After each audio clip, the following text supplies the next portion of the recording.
وحدہ لا شریک لہ والصلاۃ والسلام علی من لا نبی بعدہ اما بعد فاعوذ باللہ من الشیطان الرجیم بسم اللہ الرحمن الرحیم لقد کان لکم فی رسول اللہ اسوۃ حسنہ اللہم صلی علی محمد وعلی آل محمد کما صلیت علی ابراہیم وعلی آل ابراہیم انک حمید مجید اللہم بارک علی محمد وعلی آل محمد کما بارکت علی ابراہیم وعلی آل ابراہیم انک حمید مجید۔ دیکھیے ہماری گفتگو چل رہی تھی ذات نبوت پر۔ نبی کسے کہتے ہیں؟ نمبر 1 انسان ہو، نمبر 2 مبعوث من اللہ ہو، نمبر 3 معصوم عن الخطا ہو، نمبر 4 مفروض الاتباع ہو۔ پیغمبر وہ ہے جو انسان ہو، اس کی نبوت اعمال کی بنیاد پر نہ ہو بلکہ اس کی نبوت اللہ کی طرف سے ہو۔ نبوت وہبی چیز ہے، کسبی چیز نہیں۔ نمبر 3 معصوم عن الخطا، نبی نبوت سے پہلے نبوت کے بعد نہ ہی صغیرہ اور نہ ہی کبیرہ گناہ کرتا ہے۔ اللہ تعالیٰ نبی کو گناہوں سے بچا لیتے ہیں۔ نمبر 4 مفروض الاتباع، نبی کی ہر بات کو ماننا فرض ہے۔ مسئلہ عصمت انبیاء کا چل رہا تھا۔ گزشتہ درس اس بات پر تھا کہ پیغمبر کو اللہ گناہوں سے بچاتے ہیں، اس پر عقلی دلائل چلے تھے۔ اب قرآن کریم کی آیات، اس عقیدے پر احادیث مبارکہ اور پھر عصمت انبیاء پر ہونے والے سوالات اور اس کے جوابات، یہ ایک درس میں ختم ہو جائیں، 2 درس میں ہو جائیں، 3 درس میں ہو جائیں۔ ہم چاہتے ہیں کہ مسئلہ کھل جانا چاہیے تاکہ الجھن باقی نہ رہے۔ سب سے اہم ترین بات ہے عقیدے کا کھل جانا۔ جب عقیدہ کھل جائے تو پھر سوالات کے جوابات دینے آسان ہوتے ہیں، اور جب عقیدہ نہیں کھلتا تو پھر کسی بھی سوال کا جواب دینا مشکل ہوتا ہے۔ پیغمبر کی ذات معصوم ہے، قرآنی دلائل سماعت فرمائے۔ دلیل نمبر 1 لقد کان لکم فی رسول اللہ اسوۃ حسنہ، سورۃ الاحزاب آیت نمبر 31۔ اللہ رب العزت نے یہ بات سمجھائی کہ پیغمبر کی ذات تمہارے لیے نمونہ ہے۔ رسول اللہ صلی اللہ علیہ وسلم کی ذات بہترین آئیڈیل اور نمونہ ہے۔ تو نمونہ تبھی ہوگا کہ جب اللہ کے نبی گناہ نہ کریں۔ اگر پیغمبر گناہ کرے تو پیغمبر امت کے لیے نمونہ کیسے بن سکتے ہیں؟ نمونہ کی حیثیت ایک سائنچے کی ہوتی ہے جس میں ہم اینٹ بناتے ہیں۔ سائنچہ اگر ٹیڑھا ہو تو اینٹ کبھی سیدھی نہیں ہوتی، تو اینٹ کے سیدھا ہونے کے لیے سائنچے کا سیدھا ہونا ضروری ہے۔ تو پیغمبر کی حیثیت انسان کے لیے ایک سائنچے کی ہے، اس لیے پیغمبر معصوم ہوگا تو پھر نبوت کو بہترین نمونہ قرار دے سکتے ہیں، اور اگر نبی معصوم نہ ہو تو نبی کو بہترین نمونہ قرار نہیں دے سکتے۔ پیغمبر پاک صلی اللہ علیہ وسلم کے بارے میں اللہ رب العزت نے اعلان فرمایا ہے، اور یہ کیوں فرمایا؟ لقد کان لکم فی رسول اللہ اسوۃ حسنہ۔ اس کی بنیادی وجہ یہ ہے، ہمارے کلمے کے 2 چیز ہیں، لا الہ الا اللہ محمد الرسول اللہ۔ لا الہ الا اللہ کا مطلب یہ ہے کہ اللہ چونکہ خالق اور مالک ہیں تو ہم اللہ کی عبادت کریں گے، اللہ کی بات مانیں گے۔ عبادت کا معنی ہے احکام خداوندی کو بجا لانا۔ اب ہم احکام خداوندی پر عمل کیسے کریں؟ اللہ رب العزت یہ بات فرمائیں گے، اقیم الصلاۃ، نماز کی پابندی کرو۔ نماز پڑھیں کیسے؟ اللہ نماز کا حکم دیں گے، نماز پڑھ کے دکھائیں گے نہیں، تو پھر ہم نماز کیسے پڑھیں؟ اللہ تعالیٰ حج کا حکم دیں گے، حج کر کے دکھائیں گے نہیں، تو پھر ہم حج کریں گے کیسے؟ اللہ تعالیٰ تو نماز اس لیے پڑھ کے نہیں دکھائیں گے کہ نماز تعلق ہے نماز کا جسم کے ساتھ۔ اللہ تعالیٰ تو جسم سے پاک ہے، تو نماز پڑھ کے کیسے دکھائیں گے؟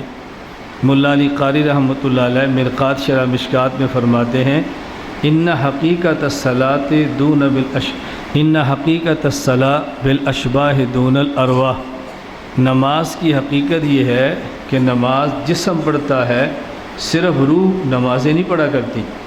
تو نماز تو پڑھنی ہے جسم نے، اللہ تعالیٰ جسم سے پاک ہے، تو نماز پڑھ کے دکھائیں گے کیسے؟ اب ایک ایسی ذات ضروری ہے کہ اللہ حکم دے نماز کا اور وہ نماز پڑھ کے دکھائیں۔ اس کے لیے فرمایا لقد کان لکم فی رسول اللہ اسوۃ حسنہ، کہ تم نے عبادات کرنی ہے، عبادت وہ ہے جو حکم خدا ہو۔ نمبر 2 طریقہ مصطفیٰ ہو، حکم خدا نہ ہو عبادت تب بھی نہیں ہے، طریقہ مصطفیٰ نہ ہو عبادت تب بھی نہیں ہے۔ تو اگر پیغمبر کے طریقے ہی میں غلطیوں کا احتمال ہو تو پھر اللہ کی عبادت ہوگی کیسے؟ اللہ کی عبادت کی دنیا میں کوئی ممکن صورت موجود نہیں ہوگی۔ اگر پیغمبر بھی غلطیاں کرے تو پھر کوئی ممکن صورت موجود نہیں ہوگی۔ اس لیے ہم کہتے ہیں کہ پیغمبر کی ذات یہ معصوم ہے، پیغمبر سے اللہ تعالیٰ صغیرہ اور کبیرہ گناہ نہیں ہونے دیتے۔ دلیل نمبر 2 سورۃ الاحقاف آیت نمبر 9 ان اتبع الا ما یوحی الی، رسول اکرم صلی اللہ علیہ وسلم فرماتے ہیں کہ میں صرف اور صرف وحی کی اتباع کرتا ہوں، میں اپنی خواہش اپنی رائے سے نہیں، صرف اور صرف میں وحی کی اتباع کرتا ہوں۔ اب ظاہر ہے وحی میں تو غلطی کا احتمال نہیں ہے، اور پیغمبر صرف وحی کی اتباع کرتے ہیں، وحی کے علاوہ کسی اور بات کی اتباع نہیں کرتے۔ تو جب وحی بالکل محفوظ ہے تو اس کا معنی کہ پیغمبر بالکل معصوم ہے۔ وحی کو اللہ رب العزت شیاطین سے محفوظ رکھتے ہیں، جنات سے محفوظ رکھتے ہیں۔ وحی من و عن اللہ کی ذات سے پیغمبر پر اترتی ہے، اور اللہ کے پیغمبر فرمانے ان اتبع، میں اتباع کرتا ہوں۔ اتباع کا معنی کیا ہوتا ہے؟ یہ بات اچھی طرح یاد رکھنا، یہ اتباع کا لفظ طبیعتن سے بنا ہے، اور عربی زبان میں طبیعتن گائے کے اس بچے کو کہتے ہیں جو چھوٹا ہے، چھوٹا بچہ، ایسے کہتے ہیں طبیعتن۔ گائے کا چھوٹا بچہ طبیعتن ہے، وہ یہ نہیں دیکھتا کہ میری ماں کیوں جاتی ہے، وہ یہ دیکھتا ہے کہ میری ماں کدھر جاتی ہے۔ اگر آپ روڈ کے اوپر ہوں، گاڑی پر جا رہے ہوں، سامنے گائے کا بچہ آ جائے تو وہ ماں کے پیچھے دوڑتا ہے۔ اگر ماں گاڑی کی طرف دوڑے تو بچہ ادھر دوڑے گا، اگر ماں کھیت کی طرف دوڑے تو بچہ ادھر دوڑے گا۔ تو طبیعتاً اس بچے کو کہتے ہیں جو اپنی عقل سے فیصلے نہیں کرتا، وہ ماں کے پیچھے دوڑتا ہے۔ اللہ کے نبی فرماتے ہیں ان نتبع الا ما یوحی الی، میں تو اتباع کرتا ہوں، یعنی وحی کے پیچھے جاتا ہوں، بس جیسے وحی آتی ہے ویسے عمل کرتا ہوں۔ تو اللہ کے نبی صلی اللہ علیہ وسلم لفظ اتباع استعمال فرما رہے ہیں کہ میں وحی کی اتباع کرتا ہوں۔ تو جس طرح وحی شیاطین کے حملوں سے محفوظ ہے، شیطان کی ملاوٹ سے محفوظ ہے، اسی طرح پیغمبر پاک کے عمل بھی اپنی ذاتی خواہشات کی ملاوٹ سے محفوظ ہوتے ہیں۔ دلیل نمبر 3 وما ينطق عن الهوى ان هو الا وحی یوحی، سورۃ النجم آیت نمبر 3 آیت نمبر 4 وما ينطق عن الهوى ان هو الا وحی یوحی، کہ پیغمبر کوئی بات بھی اپنی خواہش اپنی مرضی اپنے ارادے سے نہیں فرماتے، بلکہ پیغمبر جو بات بھی فرماتے ہیں وہ خالص وحی ہوتی ہے جو پیغمبر پر اترتی ہے، اور آپ کی زبان سے وحی نکلتی ہے، اپنی طرف سے آپ کوئی بات ارشاد نہیں فرماتے۔ اس پر میں پچھلی آیت پہ بات کر چکا ہوں کہ جس طرح وحی شیاطین کی امیزش سے محفوظ ہوتی ہے، تو پیغمبر پاک کی گفتگو اور پیغمبر کے اعمال اپنی ذاتی خواہش سے کی امیزش سے محفوظ ہوتے ہیں۔ ان 2 آیتوں پر ایک مضبوط ترین سوال ہے، وہ سمجھیں۔ یہ بہت اہم اور بڑا مضبوط سوال ہے جس کا جواب دینے کے لیے اچھا خاصا عام آدمی کو زور لگانا پڑتا ہے، لیکن آپ عقیدہ سمجھ جائیں تو پھر سوال کے جواب دینے کے لیے زور لگانے کی ضرورت نہیں ہے۔ قرآن کریم میں ہے وما ينطق عن الهوى ان هو الا وحی یوحی، کہ اللہ کے نبی جو بات فرماتے ہیں وہ وحی ہوتی ہے، وحی کے بغیر نہیں بولتے۔ اسی طرح ان اتبع الا ما یوحی الی، کہ اللہ کے نبی فرماتے ہیں میں صرف اور صرف وحی کی اتباع کرتا ہوں۔ سوال یہ ہے کہ رسول اکرم صلی اللہ علیہ وسلم نے اپنی ازواج مطہرات میں سے بعض ازواج کی رضامندی اور خوشنودی کی خاطر شہد کا اپنے اوپر حرام قرار دیا، اور آیت نازل ہوئی یا ایھا النبی لما تحرم ما احل اللہ لک، آپ نے حلال کو کیسے حرام قرار دے دیا؟ تو اگر پیغمبر ہمیشہ وحی سے فرماتے ہیں تو آپ تو حرام کہہ رہے ہیں۔ اللہ فرما رہے حلال ہے، تم نے حرام کیوں کیا ہے؟ یہ جو تم نے قسم اٹھائی ہے، اللہ کی قسم میں شہد نہیں پیوں گا، قد فرض اللہ لکم تحلت ایمانکم، اے نبی آپ اپنی قسم کا کفارہ ادا کرو اور شہد استعمال کرو۔ تو اگر اللہ کے نبی ہر بات وحی سے فرماتے ہیں تو شہد کے حرام کرنے پر اس کے خلاف آیت کیوں نازل ہو رہی ہے؟ سوال ذہن نشین ہو گیا۔ رسول اکرم صلی اللہ علیہ وسلم تشریف فرما ہیں اور آپ بڑے بڑے جرنیل اور سردار کافر تے دعوت دے رہے ہیں۔ حضرت عبداللہ بن ام مکتوم نبی نے صحابی آئے ہیں، تو رسول اللہ صلی اللہ علیہ وسلم نے ان پر توجہ دینے کے بجائے رؤساء اور سردار کفاروں پر توجہ دی ہے۔ اللہ نے فرمایا عبس وتولی ان جاءہ الاعمی وما یدرک لعلہ یزکیٰ، ڈانٹ پڑ رہی ہے کہ آپ نے ایسے کیوں کی ہے؟ تو اگر پیغمبر کا ہر عمل وحی سے ہے تو اس پر ڈانٹ کی ضرورت کیا تھی؟ پھر تو آپ کا عمل ٹھیک تھا۔ شہد کا آپ نے حرام کیا تو ٹھیک ہے، پھر کیوں اللہ رب العزت فرما رہے ہیں لما تحرم ما احل اللہ لک، کیوں فرما رہے ہیں؟ سوال ذہن میں آ گیا؟ اب جواب سمجھیں۔ جواب یہ ہے کہ وحی کے نازل ہونے سے پہلے پیغمبر اپنی رائے سے جو اجتہاد فرماتے ہیں اس اجتہاد پر پیغمبر کو اجر ملتا ہے، اور اگر اس اجتہاد میں خطا ہو تو اس کے خلاف پر وحی نازل ہو جاتی ہے۔ پہلے اجتہاد کی حیثیت کیا ہوتی ہے اور وحی کی حیثیت کیا ہوتی ہے؟ بس اس کو یوں سمجھیں کہ پہلے ایک وحی نازل ہوتی ہے، اس کو منسوخ کر کے اللہ دوسری وحی نازل فرما دیتے ہیں۔ تو پیغمبر جو پہلی بات فرماتے ہیں وہ پیغمبر کی خواہش یہ نہیں ہوتی جیسے ہماری خواہشات ہوتی ہیں۔ دھوکہ اس لیے پڑتا ہے کہ جیسے ہم اپنی خواہش سمجھتے ہیں، ہم سمجھتے ہیں نبی کی خواہش بھی یوں ہے۔ پیغمبر اگر کوئی کام فرماتے ہیں یا کوئی بات فرماتے ہیں، یہاں خواہش نفس وہ نہیں ہے جو عام بشر کی ہے، یہاں خواہش نفس سے مراد پیغمبر کی رائے ہے جس کو نبی امت کے لیے مفید سمجھ رہے ہوتے ہیں، اور یہ پیغمبر کا اجتہاد ہے۔ اور اجتہاد اگر امتی کا ہو اور اجتہاد خطا ہو اس پہ اجر ملتا ہے، وہ گناہ نہیں ہوتا، اور اگر پیغمبر کا اجتہاد ہو تو اس پر بھی اجر ملتا ہے، گناہ نہیں ملتا۔ اس کا معنی عبداللہ بن ام مکتوم کے آنے پر حضور کی توجہ نہ دینا یہ پیغمبر کا اجتہاد تھا، اور اجتہاد گناہ نہیں ہوتا، اجتہاد پہ اجر ملتا ہے، گناہ تو ہے نہیں۔ باقی اس کے خلاف جب نص آ گئی تو پیغمبر کا اجتہاد جو نص کی طرح تھا وہ منسوخ ہو گیا اور آیت اس کے لیے ناسخ بن گئی۔ بالکل اسی طرح جب ازواج مطہرات میں ایک زوجہ کی خاطر آپ فرما رہے ہیں کہ میں آئندہ شہد نہیں پیوں گا، تو اس کا مقصد دل جوئی ہے کہ جنہوں نے قربانی دے کر نبوت کے ساتھ نکاح کیا ہے ان کی دل جوئی ہونی چاہیے، ان کا خیال کرنا چاہیے، ان کا خیال کرنا چاہیے۔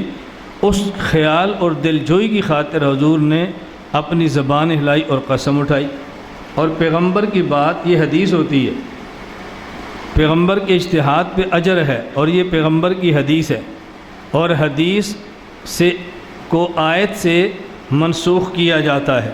یہ حدیث تھی جو منسوخ ہوگی، علم تحرم آیت تھی جو حدیث کے لیے ناسخ بن گئی۔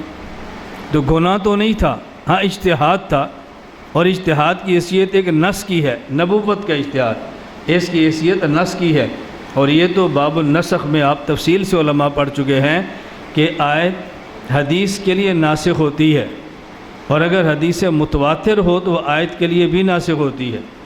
جیسے پاؤں کو دھونے کا حکم یہ قرآن کریم کی آیت سے ثابت ہے، اور قرآنی آیت تواتر سے ثابت ہے، اور اگر موزہ پہنا ہو چمڑے کا اس پر مسح کرنا جائز ہے۔ اس حدیث سے آیت منسوخ ہو رہی ہے۔ کیوں؟ جس طرح آیت تواتر سے ثابت ہو رہی ہے، اسی طرح یہ حدیث بھی تواتر کے ساتھ ثابت ہو رہی ہے۔ جب ثبوت کے درجے میں برابر ہوگے تو پھر اس حدیث سے آیت کا نسخ ہوگا، لیکن آیت سے حدیث کا نسخ ہونا، اس پر تو کوئی اشکال کی بات ہے ہی نہیں۔ اس لیے عبداللہ بن ام مکتوم کے ساتھ پیغمبر کا معاملہ یہ نبی کا اجتہاد تھا۔ اجتہاد امتی کا ہو وہ گناہ نہیں ہوتا، تو پیغمبر کا اجتہاد کیسے گناہ ہے؟ گناہ تو نہیں ہے۔ اسی طرح ایک زوجہ مطہرہ کی خوشی کے لیے اپنے اوپر شہد کو حرام قرار دینا یہ نبی کا اجتہاد تھا، اور اجتہاد کی حیثیت حدیث کی ہے، نبی کے اجتہاد۔ بعد میں آیت آ گئی اور حدیث منسوخ ہو گئی۔ تو جس طرح کسی مسئلے پر دو نصوص ہوتی ہیں، ایک نص منسوخ ہو جاتی ہے، دوسری ناسخ بن جاتی ہے، تو جب تک ناسخ نص نہیں آتی منسوخ نص پہ عمل ہوتا ہے، اور جب ناسخ نص آ جاتی ہے تو پھر منسوخ نص پہ عمل نہیں ہوتا۔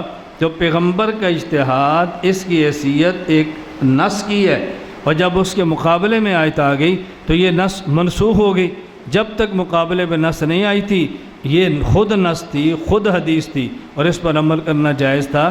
ہمارا موقف یہ نہیں ہے کہ نبی پاک اجتہاد فرماتے ہیں اور اجتہاد میں خطا نہیں ہوتی، نص کے آنے سے قبل تو ہو جاتی ہے، اور اجتہاد کو گناہ نہیں کہتے۔ ہمارا موقف یہ ہے کہ نبی معصوم ہے، پیغمبر سے گناہ نہیں ہوتا، اور ہمارے مقابلے پہ جو پیش کیا جا رہا ہے وہ نبی کا اجتہاد پیش کیا جا رہا ہے، اور اجتہاد امتی کا ہو تو وہ گناہ نہیں ہوتا، تو نبی کا اجتہاد گناہ کیسے ہوگا؟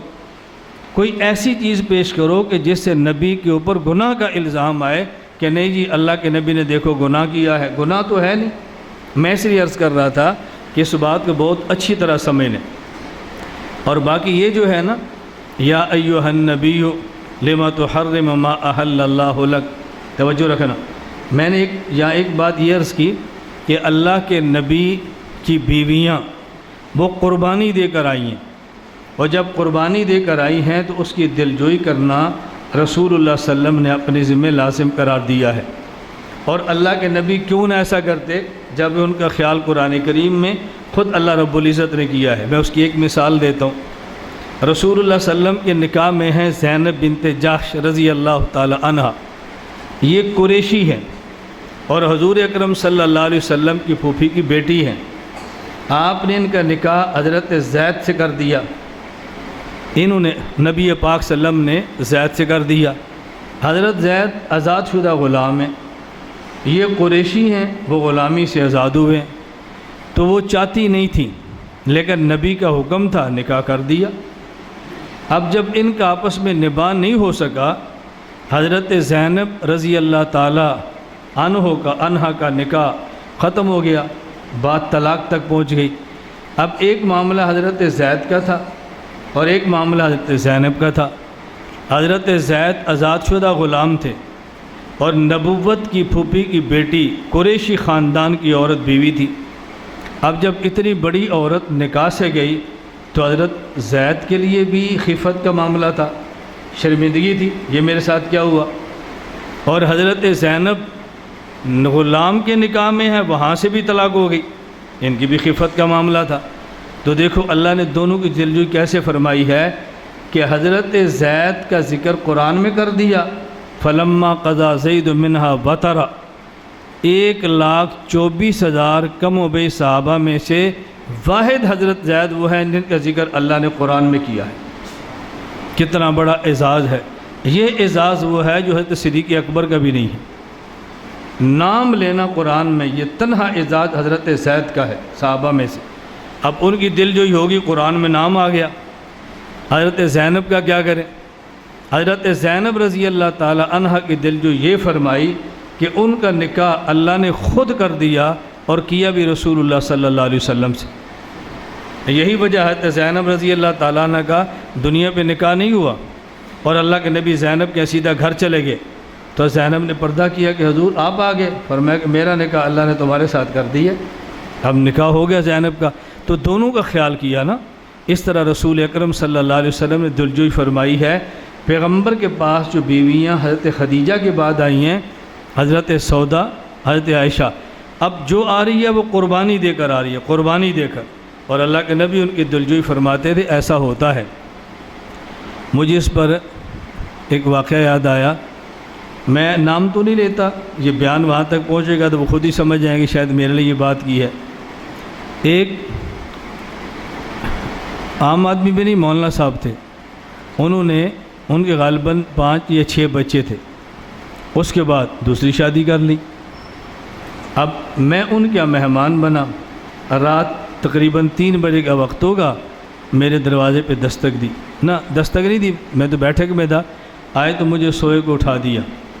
مجھے انہوں نے کہا میرے گھر والے آپ سے بات کرنا چاہتے ہیں، جو پہلی بیوی ہے۔ میں نے کہا بلا لیں، اور مولانا صاحب بھی آ گئے، ان کی پہلی حال یہ تھی وہ بھی آ گئی، برقعے کے اندر تھی، پردے میں تھی۔ میں نے کہا بتائیں کیا بات ہے؟ انہوں نے کہا جی آپ ان سے کہیں کہ اپنی دوسری بیوی کو طلاق دے دیں۔ میں نے کہا کیوں؟ کہا دیکھیں میں 5-6 بچوں کی ماں ہوں، تو میرے ساتھ کتنی بڑی زیادتی ہے، انہیں کیوں طلاق دے دیں؟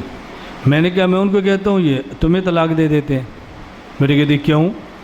میں نے کہا دیکھو تمہاری قربانی ہے کہ تم نے اپنے اوپر کماری سوکن برداشت کی ہے، اور اس کی قربانی ہے کہ 5 بچوں کی ماں ہے اور پھر بھی آ گئی ہے، تو دونوں کی قربانی ہے نا، تو اس کو جو دینی ہے تمہیں دے دیتے ہیں، تم نے کافی سال نبھا لی، اب اس کو 4-5 سال گزارنے دو۔ مجھے کہتی کیسے ہو سکتا ہے؟ میں نے کہا پھر وہ بھی نہیں ہو سکتا، جب تک نکاح نہیں تھا، جب ہو گیا تو دونوں حرم بن گیا، دونوں کی عزت کی حفاظت ضروری ہے۔ تو میں یہ کہہ رہا ہوں کہ دل جوئی ہوتی ہے، اس کا خیال کرنا پڑتا ہے۔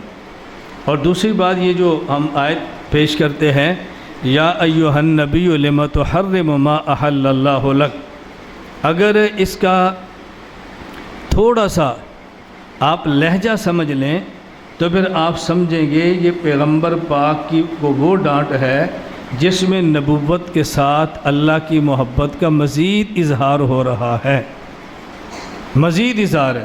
یہ نبی کو یوں نہیں ڈانٹا جا رہا جیسے ہم کسی چھوٹے کو ڈانٹتے، نہیں، یہ محبت والی ڈانٹ ہے۔ اللہ رب العزت اپنے پیغمبر سے فرما رہے ہیں یا ایھا النبی لم تحرم، اے محمد تو نے شہد کو حرام کیوں کیا؟ تجھے کیا ضرورت تھی؟ تم کھاؤ شہد۔ تو یہ ڈانٹ کون سی ہے؟ یہ ڈانٹ وہ نہیں ہے جس ڈانٹ میں کوئی نفرت کا پہلو ہو، یہ ڈانٹ ہو جس میں محبت کا پہلو ہوتا ہے۔ جس طرح باپ اپنے لاڈلے بیٹے کو کہہ دے تجھے کیا ضرورت تھی انکار کرنے کی، تیرے پاس کوئی کمی ہے، تم ہاں کرتے میں دے دیتا، کیوں انکار کیا تم نے؟ اب یہ جو باپ بیٹے کو ڈانٹ رہا ہے تو بیٹے کی عظمت کے لیے، بیٹے کے ساتھ نفرت کے لیے؟ یہ بیٹے کی عظمت اور محبت کا انداز ہے۔ اسی طرح اللہ اپنے پیغمبر کو فرما رہے ہیں یا ایھا النبی لم تحرم ما احل اللہ لک، میرے پیغمبر آپ کیوں حرام کرتے ہیں؟ کیا ضرورت تھی آپ کو؟ آپ شہد کھاؤ، حرام مت کرو، کھاؤ اس شہد کو۔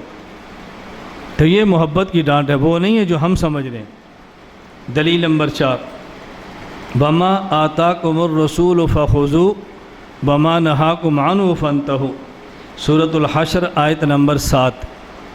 جو پیغمبر تمہیں دے اس کو لے لو، اور جس سے پیغمبر منع کرے اس کو چھوڑ دو۔ یہ تب ہوگا کہ جب پیغمبر کی ذات معصوم ہو۔ اگر نبی کے بارے میں ہو کہ بعض وہ گناہ کرتے ہیں، اس کا معنی پیغمبر دیں گے کچھ ٹھیک ہوگا کچھ ٹھیک نہیں ہوگا، تبھی تو غیر معصوم ہوں گے۔ اور اگر ہر بات ٹھیک ہوگی تو پھر معصوم ہوں گے نا۔ جب اللہ فرما رہے ہیں کہ جو کچھ پیغمبر دے تم اس کو لو، اور جس سے نبی منع کرے تم اس سے باز آ جاؤ، اس کا مطلب جب روکتے ہیں تب بھی ٹھیک ہے، اور جب دیتے ہیں تب بھی ٹھیک ہے۔ ان کا دینا یہ بھی معصوم ہے، اور آپ کا منع کرنا یہ بھی معصوم ہے۔ یہاں ایک بات اچھی طرح سمجھ لیں، وما آتاکم الرسول فخذوا وما نہاکم عنہ فانتہوا، یہ پورے دین کا خلاصہ ہے۔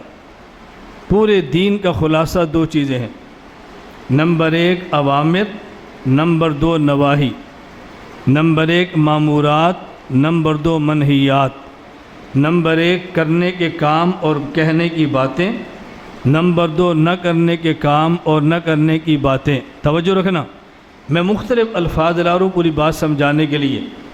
نمبر 1 خیر اور نمبر 2 شر، پورے دین کا خلاصہ۔ فمن یعمل مثقال ذرۃ خیرا یرہ ومن یعمل مثقال ذرۃ شرا یرہ، پیغمبر پاک کی ساری صفات کا خلاصہ دو صفتیں ہیں، نمبر 1 بشیر اور نمبر 2 نذیر۔ بشیر کا معنی فضائل سنا کر جنت کی طرف بلانے والے، اور نذیر کا معنی کہ وعیدیں سنا کر جہنم سے ڈرانے اور بچانے والے۔ اس کی وجہ کہ موت کے بعد ابدی اور دائمی وہ ٹھکانے دو ہیں، نمبر 1 جنت اور نمبر 2 جہنم۔ جنت جگہ ہے اہل خیر، اوامر اور مامورات پہ عمل کرنے والوں کی، اور جہنم جگہ ہے اہل شر، منہیات اور نواہی پر چلنے والوں کی۔ اللہ نے خلاصہ بیان کیا، وما آتاکم الرسول فخذوا وما نہاکم عنہ فانتہوا۔ جنت میں جانا چاہتے ہو اور جہنم سے بچنا چاہتے ہو تو دو چیزوں کا اہتمام کرو، جو بات پیغمبر پر فرمائیں کرو اس کو کر لو، جو کام کرو اس کو کر لو، اور جس بات سے منع فرمائیں اس بات کو چھوڑ دو، اور جس کام سے منع فرمائیں اس کام کو بھی چھوڑ دو۔ اس کا معنی کہ اب دین میں دو چیزیں ہیں نا، نمبر 1 اوامر اور نواہی، خیر کو لینا اور شر سے بچنا۔ اب علماء کی ذمہ داری صرف یہ نہیں ہے کہ علماء خیر بتائیں اور شر سے نہ بچائیں، علماء کی ذمہ داری ہے خیر بتائیں اور شر سے بچائیں، خیر بیان کریں تاکہ لوگ ان کو لے لیں، اور شر بیان کریں کہ تاکہ لوگ ان سے بچ جائیں۔ جس طرح عالم کی ذمہ داری ہے بتانا کہ نماز پڑھو، یہ بھی ان کی ذمہ داری ہے بتانا کہ تم نے فلاں جگہ پہ پڑھنی ہے، فلاں کے پیچھے پڑھنی ہے، یہ امامت کی شرائط ہے، یہ عقیدہ ٹھیک ہونا چاہیے، یہ علماء کی ذمہ داری میں شامل ہے۔ یہ نہیں ہے بھی حج کرو، کہاں کریں؟ وہ جی افریقہ میں فلاں لوگوں نے بنایا، ٹھیک ہے وہ بھی آ جائے، یہ کیسے ہو سکتا ہے؟ بھئی حج کرو فلاں جگہ پہ کرو، طواف کرنا ہے تو کس کا کرنا ہے؟ اور جی فلاں قبر کا ہوتا ہے، چلو طواف تو ہو گیا نا، قبر کا نہ طواف کرو لیکن کعبہ کا کرو، قبر کا نہیں کرنا، بچو اس سے۔ ہمارے ہاں عجیب بات یہ ہے، اللہ میں بات سمجھنے کی توفیق عطا فرمائے، ہم جس کام کو کرنا مناسب سمجھتے ہیں وہ بتاتے ہیں، اور جس سے بچنا ضروری سمجھتے ہیں اس سے بچاتے ہیں۔ یعنی ترجیحات ہر بندے کی ہے، ایسا کوئی بندہ جس کی ترجیحات نہیں ہے۔ ہم کہتے ہیں ترجیحات کو چھوڑو، خیر خیر ہے اور شر شر ہے، خیر کو سیکھو اور سکھاؤ، اور شر سے بچو اور امت کو شر سے بچاؤ۔ یہ بات اچھی طرح سمجھنا، ایک ہوتا ہے عقیدہ اور نظریہ، اور ایک ہوتا ہے طریقہ اور طرز۔ ایک ہے عقیدہ اور نظریہ، ایک ہے طریقہ اور طرز۔ جنت میں جانے کا فیصلہ عقائد پر ہوگا، عقیدہ ٹھیک ہے تو جنت میں، عقیدہ غلط ہے تو جہنم میں، اعمال ٹھیک ہیں تو جنت میں، اعمال غلط ہے تو جہنم میں۔ فیصلہ اس پہ ہونا ہے، اور ہم غلط عقیدے والے کو برداشت کر لیتے ہیں، لیکن عقیدہ صحیح ہو اور لہجہ ٹھیک نہ ہو اسے برداشت نہیں کرتے۔ یہ بات سمجھ آ رہی؟ آپ قرآن کون سا طرز میں پڑھتے ہیں؟ مصری۔ دوسرا کون سا طرز پڑھتا ہے؟ پانی پتی۔ اب بتاؤ جو مصری طرز میں قرآن پڑھے گا وہ کہاں جائے گا؟ جنت میں۔ پانی پتی طرز میں پڑھے گا وہ کہاں جائے گا؟ جنت میں۔ ہم ایک دوسرے کے لہجے سے نفرت کر رہے ہیں، اور جو قرآن کا مخالف ہے، تعریف قرآن کا قائل ہے، قرآن کو نہیں مانتا، جو اس کے خلاف بات کرے یہ ٹھیک نہیں، یہ فرقہ واریت۔ اور جو لہجہ پسند نہیں اس کے خلاف بات کرے اس کو ہم تقریریں کر رہے ہوتے ہیں۔ یہ کوئی لہجہ ہے، یہ کوئی طرز ہے، قرآن پڑھنے کا سلیقہ ہے، اور بھئی تردید تو تم پھر بھی کر رہے ہو۔ فرق کیا ہے؟ ہم کہتے ہیں لہجے شہدے کی تردید نہ کرو، طریقے اور طنز کی بات نہ کرو، اصل مسئلہ ہے عقائد کا، عقائد ٹھیک ہیں یا عقائد غلط ہیں۔ تو میں یہ عرض کر رہا تھا، ما آتاکم الرسول فخذوہ وما نہاکم عنہ فانتہوا۔ میں ایک دو مثالیں دیتا ہوں تو پھر بات جلدی سمجھ آئے۔ میں آپ سے پوچھتا ہوں، اللہ نے قرآن کریم میں فرمایا یا ایھا الناس اعبدوا ربکم، اللہ کی عبادت کرو، تو اسی قرآن میں فرمایا نا کہ طاغوت کی عبادت سے بچو، فرمایا کہ شیطان دشمن ہے اس سے بچو، اسی میں فرمایا۔ اگر قرآن کہہ رہے نا کہ تم نکاح کرو یہی قرآن کہہ رہا ہے زنا سے بچو۔ اگر قرآن کہہ رہا ہے ایک اللہ کو مانو، یہی قرآن کہہ رہا ہے شرک سے بچو۔ اگر قرآن کہہ رہا ہے سنت پہ عمل کرو، یہی قرآن کہہ رہا ہے بدعات سے بچو۔ اگر قرآن کہہ رہا ہے حلال کھاؤ، یہی قرآن کہہ رہا ہے حرام سے بچو۔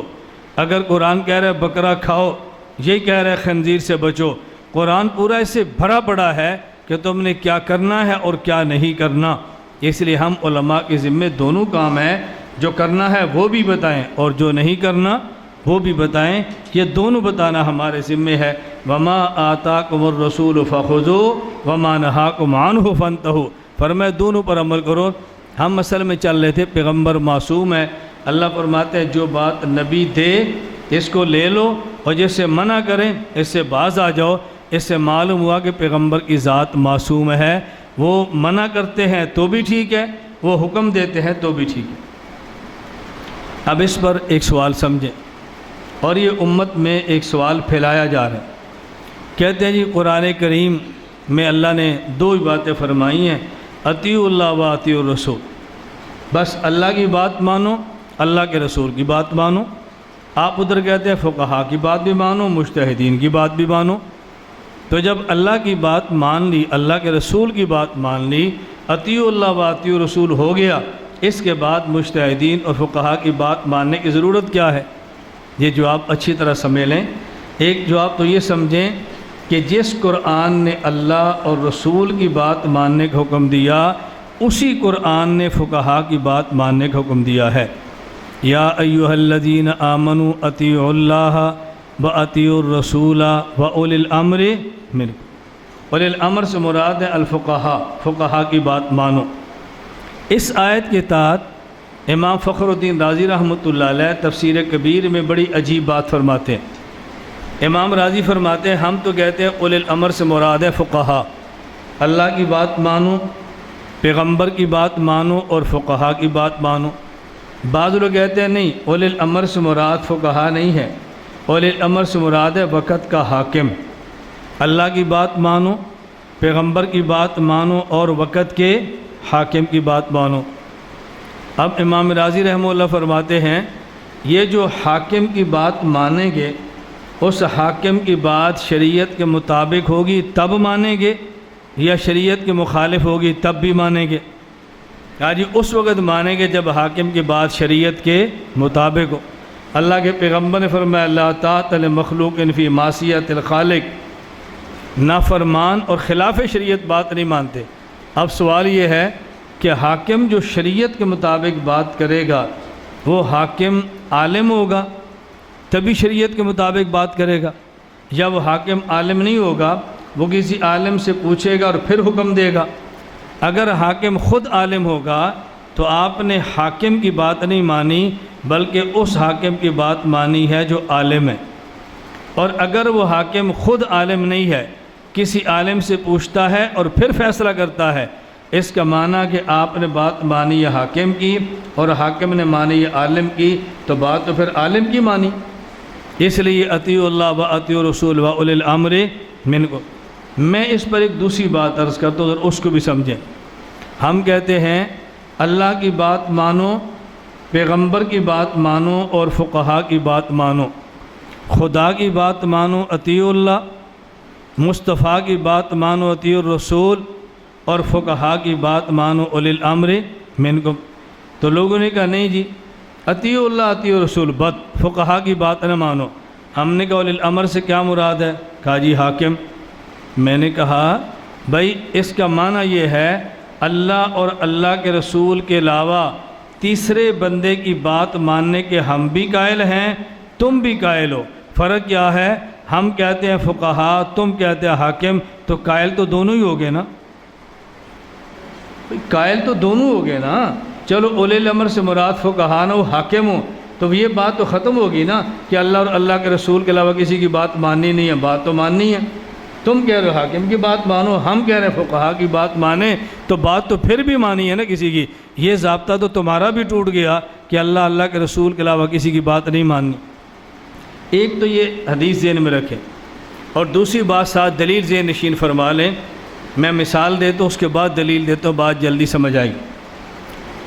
ایک آدمی کا نوجوان بیٹا ہے، اس کی وفات کے وقت قریب آیا تو اپنے بیٹے کو بھی بلا لیا اور اپنے بھائی کو بھی بلا لیا، اور بلا کر اپنے بیٹے سے کہا کہ دیکھو بیٹا، میں جا رہا ہوں، میرا دنیا سے جانے کا وقت آ گیا، بیمار ہوں، شاید میں زندہ نہ رہوں، یہ جو میرا بھائی ہے، تمہارا چچا ہے، میرے مرنے کے بعد خوشیاں اور غمیاں ان کے کہنے پر کرنا، اپنی مرضی سے نہ کرنا، میں تمہارا ہاتھ ان کے حوالے کر کے جا رہا ہوں۔ والد صاحب فوت ہو گئے، اب نکاح کا وقت آیا تو یہ لڑکا کہتا ہے میں نے فلاں جگہ پہ شادی کرنی ہے، اور اس کا چچا کہتا ہے نہیں فلاں جگہ پہ نہیں کرنی، وہ خاندان ٹھیک نہیں ہے، بیک گراؤنڈ ان کا ٹھیک نہیں ہے، ہم ان کو علاقے میں جانتے ہیں، بیٹا شادی یہاں نہیں کرنی، اور جگہ کرنی ہے۔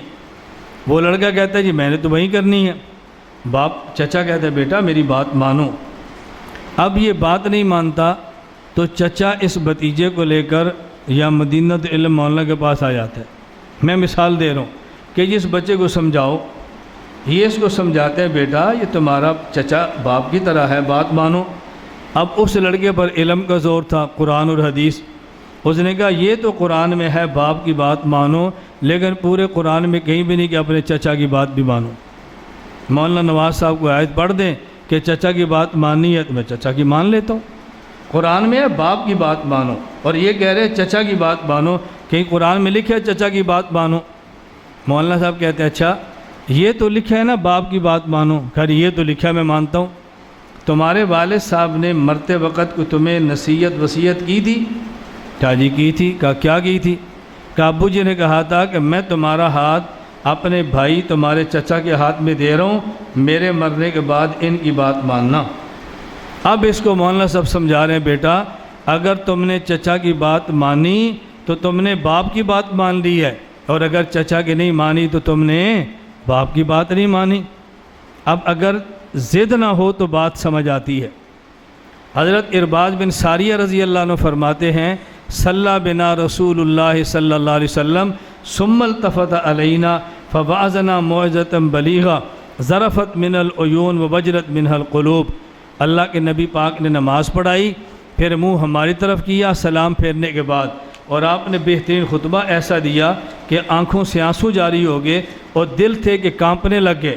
ایک صحابی نے کہا یا رسول اللہ کأن هذه موعظۃ مودع او قال مودع، ہمیں ایسے لگتا ہے کہ جیسے آپ دنیا سے جا رہے ہیں، آپ ایسی بات فرما رہے ہیں، تو ہمیں کوئی آپ وصیت فرما دیجیے۔ اوصنا یا رسول اللہ، وصیت۔ حضور فرمان لگے اوصیکم بتقوی اللہ والسمع والطاعہ وان کان عبدا حبشیہ، میں تمہیں وصیت کرتا ہوں کہ اللہ سے ڈرنا، شریعت کے مطابق حکم دے حبشی غلام ہو تو اس کی بات بھی ماننا۔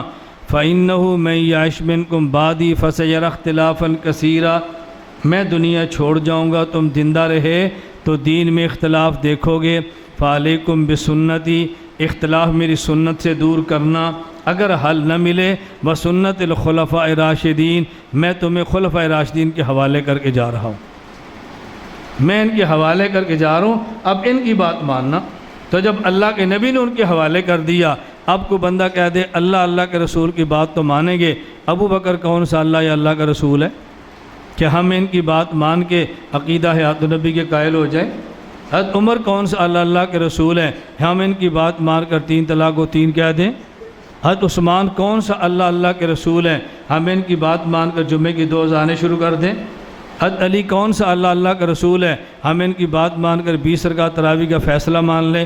ہم نے کہا بھی جس اللہ نے کہا نا رسول کی بات مانو، تو وہی اللہ رسول کی زبان سے فرما رہے ہیں کہ میرے رسول کے بعد تم ان خلفاء کی بات مانو، اور جب ان میں سے بھی کوئی نہ ہو اصحابی کا نجوم فبأی مقتدیتم مہتدیتم، پھر صحابہ کی بات مانو، اور جب یہ بھی دنیا میں نہ ہو تو موجم اوسط طبرانی کی روایت ہے حضرت علی رضی اللہ عنہ فرماتے ہیں کہ اللہ کے نبی سے پوچھا ان نزل بنا امر لیس فی بیان امر ولا نہی فما تامرنا، اللہ کے نبی کو مسئلہ پیش آ جائے قرآن حدیث میں حل نہ ہو تو ہم کیا کریں؟ اللہ کے نبی فرمایا تو شاورون الفقہاء، تو پھر فقہاء کی بات ماننا۔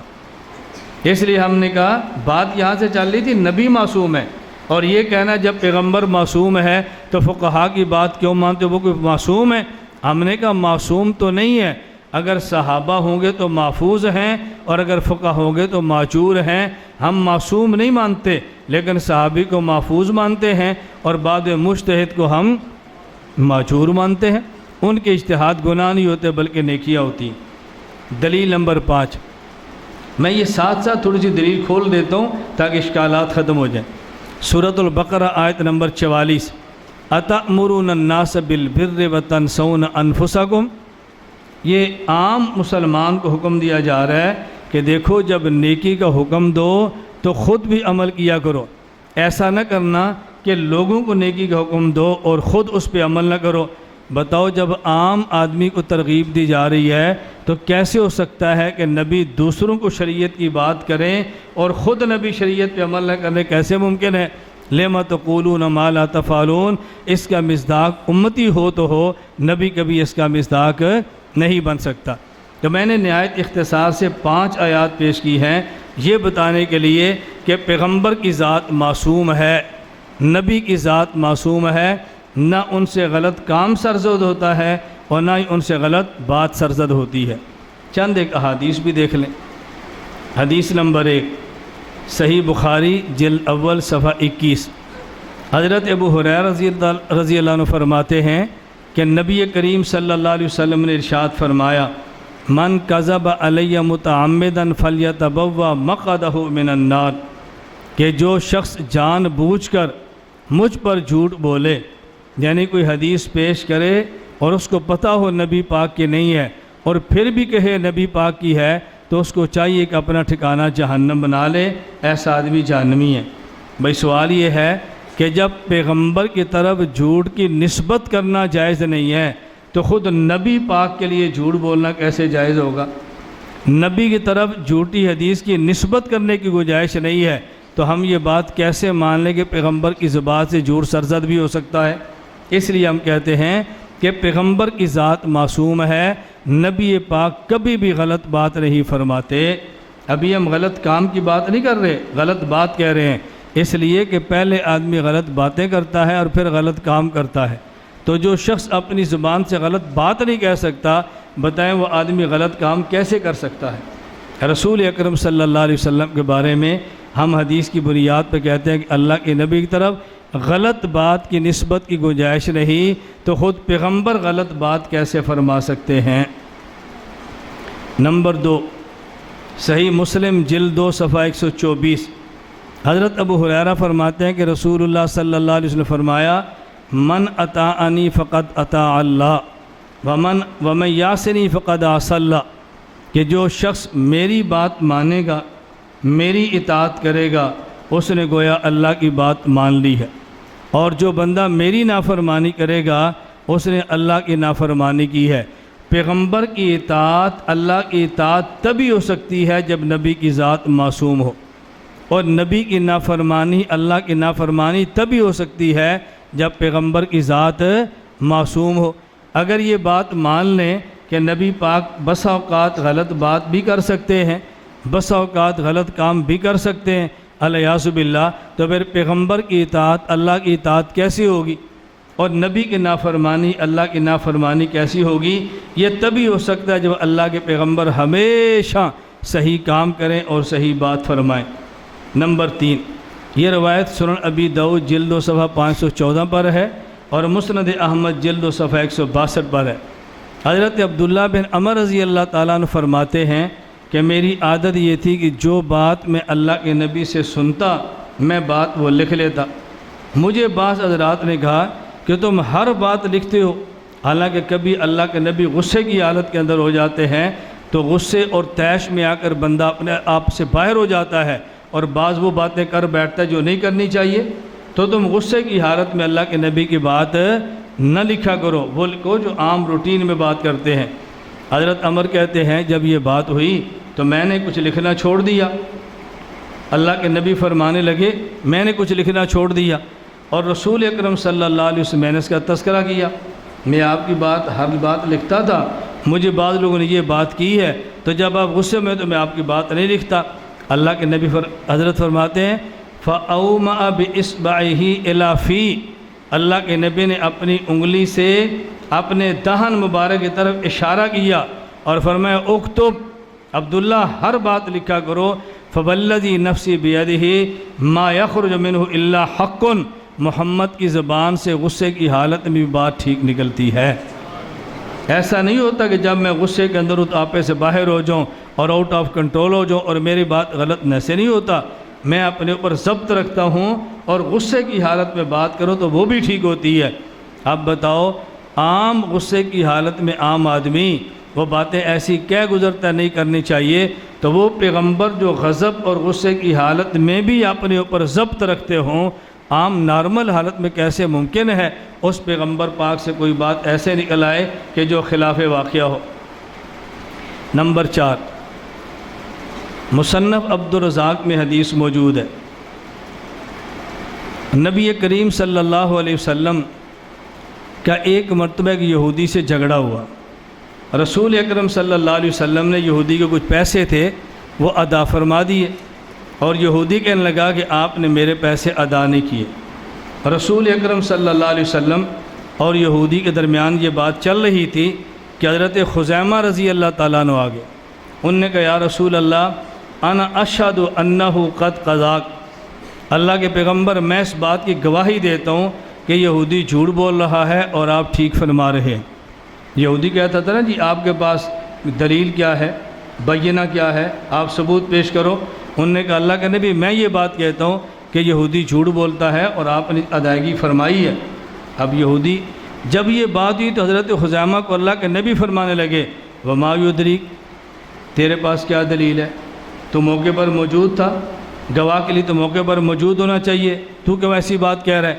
حضرت خزیمہ نے کہا یا رسول اللہ انی اصدقک باعظم من ذلک، اصدقک بخبر السماء، اللہ کے نبی ان سے بڑی باتیں ہیں جس کی ہم گواہی دیتے ہیں، آپ زمین پر بیٹھے آسمان کی باتیں کرتے ہیں اور ہم کہتے ہیں ٹھیک ہے، اور زمین پر بیٹھ کر زمین کی بات کریں تو میں آپ کی تصدیق نہیں کروں گا۔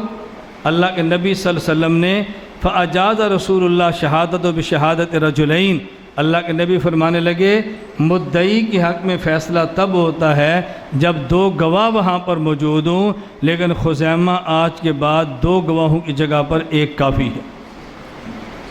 اب یہ بات سمجھیں، حضرت خزیمہ رضی اللہ تعالیٰ عنہ جو اللہ کے نبی کے حق میں گواہ دے رہے ہیں تو ان کا عقیدہ تھا نہ کہ نبی پاک معصوم ہے۔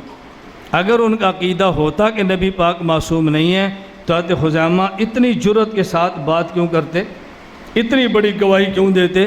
اتنی بڑی گواہی دینے اس بات کی دلیل ہے کہ صحابی کا عقیدہ یہ تھا کہ پیغمبر کی ذات معصوم ہے۔ میں نے قرآن کریم اور احادیث مبارکہ سے دلائل دیے ہیں یہ بات سمجھانے کے لیے کہ دیکھیں نبی اور تمام انبیاء معصوم ہیں، نبوت سے پہلے بھی اور نبوت کے بعد بھی۔ پیغمبر اللہ اپنے نبی کی گناہوں سے حفاظت فرماتے ہیں، نبوت سے پہلے بھی اور نبوت کے بعد بھی۔ اللہ ہم سب کو بات سمجھنے کی توفیق عطا فرمائے اور نبی کی ذات کے بارے میں عصمت کا عقیدہ قائم رکھنے کی توفیق عطا فرمائے۔ میں نے قصداً آج جو حبس وغیرہ کی وجہ سے صرف دلائل پر بات ختم کی ہے، اجماع کے دلائل باقی ہیں، اور سب سے اہم چیز ہے عصمت انبیاء پر اعتراضات کے جوابات۔ انشاءاللہ 9 اگست بروز جمعرات مغرب کے بعد جو سبق ہوگا وہ عصمت پر اعتراضات کے جوابات ہوں گے۔ میری آپ سے گزارش ہے کہ آپ کوشش کریں کہ مغرب کی نماز یہاں پڑھیں تاکہ مغرب کے بعد جلد از جلد اپنی بات کو شروع کریں۔ دلائل تو آسان ہیں، آدمی بیان کر لیتا ہے، لیکن عصمت پر ہونے والے اعتراضات کے جواب یہ تھوڑے مشکل ہیں، اس پر زور لگانا پڑتا ہے۔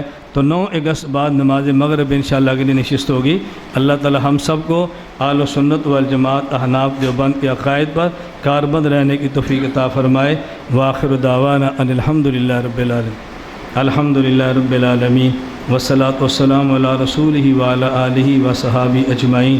یا اللہ ہم سب کو اپنے عقائد اور مسائل پر کاربند فرما، اسلام والی زندگی، ایمان والی موت عطا فرما، مدینۃ العلم کو اللہ تو ظاہری اور باطنی ترقیات عطا فرما۔ اے اللہ مشقت برداشت کر کے جو احباب تشریف لاتے ہیں ان کو شان شان اجر عطا فرما۔ وصلی اللہ تعالی علی رسول خیر خلقہ محمد و آلہ و صحابہ اجمعین برحمتک یا ارحم الراحمین۔